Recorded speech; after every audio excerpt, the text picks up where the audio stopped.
سره چې هنر ترلاسه شي نو د دې نه داسې هیله جوړه شي چې انسان مالداره کړي او بیا د هغې مېرمنو لپاره علم او هنر د هغوی ژوند ته ډېر اړتیا لري کم چې د غربت او بېوزلۍ سره مخ وي د بشر د پرمختیا لپاره جوړ کړی شوي قامي کمیشن نېشنل کمیشن فار هیومن ډیولپمنټ په 400 کې په درځونو زنانو ته د لاسو هنرونو سره د علم رڼاګانې ورکړي دي چې اوس زنانه نه یوازې لیکت پړک کولی شي بلکې په کورونو کې د جامو ګنډلو او دستکارۍ د لارې خپل معاش هم برابرولی شي نن په 400 کې د NCHD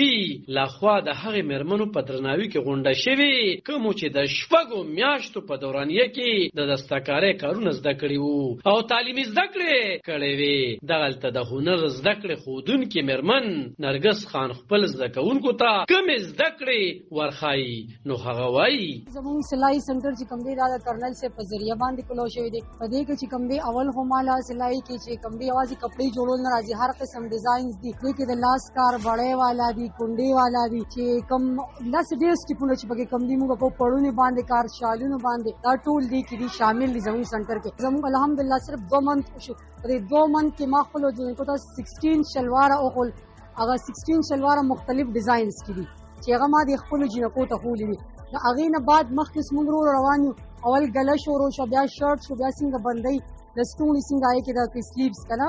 دا ټوله طریقه موږ په مزه مزه باندې خپل ستونو ته وښوله د هنر یو زده کوونکي سنبل پرویز وایي چې د دستکارۍ کار زده کولو سره معاش ښه شوی دی او ژوند یې بدل شوی دی سلای کړای مې شروع کړه نور وغیره ارڅ مې شروع کړل دا وګورئ دا نو اوس چې دې زما لکه معاشي حالت مې ډېر خراب و ته ټایم نه تېرېدو او لکه مطلب مهنګایي مو ډېره زیاته وه نو ما دا هر شي زده کړل نو اوس تاسو وګورئ دا ما جوړ کړي دي په خپله باندې او چې دا زه اوس آنلاین هم چې خلکو ته ورکولی شم او چې دا زه سیل کولی شم نو شکر الحمدلله زما په ډېر ښکلی ټایم تېرېږي یو تعلیمي زده کړه ښودونکې نویده بیبي وایي چې دوی سره هغو زنانو د لیک پړ زده کړې کړي دي کم چې پکې اکثر د بچو میندې وي دا د لیک مطلب دا دی چې اوس خو هغه وخت نه دی په دوی باندې چې دوی د ډاکټر یا انجینیر جوړ شي یا ټیچر جوړ شي او چې دونه زده کړه وکړي چې دوی په خپل زندګي تېرولی شي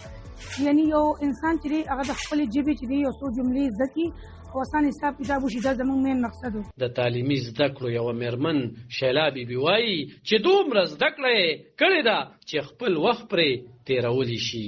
زه دره داخل اوسېدونکې یم او هلته خو جې تاسو ته ما وویل که نه چې هلته تعلیم اداره لکه د ښځو لپاره نشته یو د سړو لپاره د هغې ته یو لوی لکه سپک نظرۍ کېږي او دلته زما واده وشو لکه هغې ټول تعلیم یافته وو هغې ما لکه دا همت طاقت راکړو چې تاسو روزئ نو ما ته چې نه موږ ته لکه ځان داسې بد ښکاري چې زموږ کوم عمر دی که نه دې کې تعلیم نه کېږي نو هغې ویل چې نه تاسو ته دې باندې بلکل ځان مغه کوئ که نه لکه موږ تاسو ډېر مدد کوو